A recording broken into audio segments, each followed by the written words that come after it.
Yeah, so in today's training class, we're going to be looking into assertions. And like I mentioned in the very first class, the then step is where we always do our assertions or validate the result of the testing that we've done so far in all the other steps.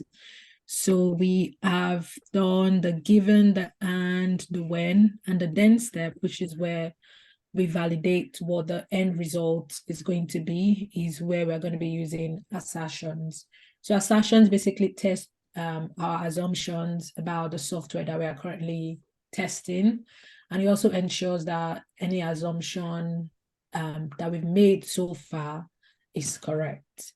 So in order for you to carry out any assertion, you obviously need to test the web page or the mobile app or the application itself. You need to test it manually.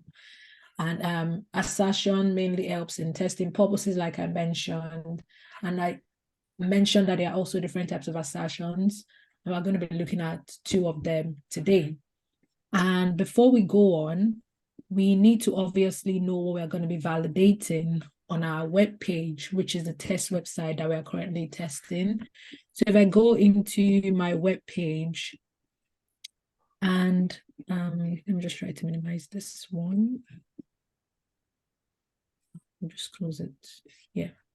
So I'm just going to assume that I've filled out, obviously I've filled out the form, I've filled in all the required details, and I've ticked what I want to tick, but let me just tick something here. And I've clicked on the submit button. So I've submitted my form and I'm not just going to end the test there. So when I submitted the form, what happened? Another page got opened up and I obviously got a validation to say that my form has been accepted or is been submitted and they will be contacting me shortly. So I'm going to be doing a validation on this prompt that I've gotten. So there are different types of assertion, like I mentioned. There is the assert equals, there's the assert true, assert false, assert not null, and they all have different meanings. And if you understand the meanings, you know when you want to use them. You know what type of assertion you want to use based on the validation you're trying to carry out.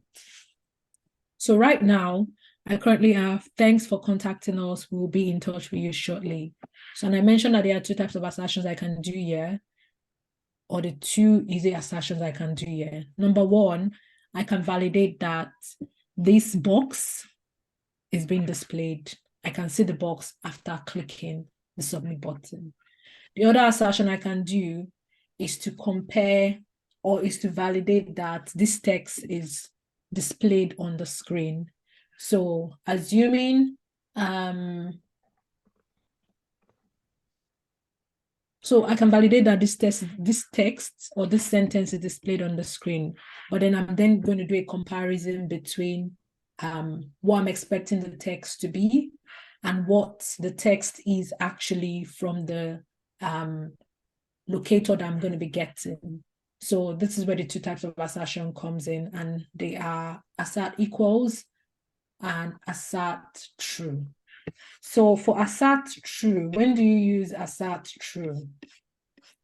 I'm going to be sending a link on assertion. I just realized that it's not in the PDF document that I sent. So I'm going to update the PDF document and I'm going to send the link for assertions in there. And also, I think I mentioned something yesterday as well, but I can't remember. I just realized that the link also isn't on the PDF document as well. So I'm going to be doing that later on today or latest by tomorrow morning. So I mentioned that there are the two assertions we're going to be dealing with today is assert equals and assert true. Assert true, when do we use assert true? So assert true is basically a functionality to check that a condition is true. So the condition we're trying to check here is to verify that this box itself is displayed when we click the submit button. So I'm going to show you how you do that. We are obviously going to be getting the locator for the box. We're going to go into our IntelliJ. We're going to be writing the assert conditions there, or the assert statements there within our code. Then the other assertion I mentioned is assert equals. So assert equals is basically comparing two different values, and like the name implies, A must be equal to B. So whatever is in the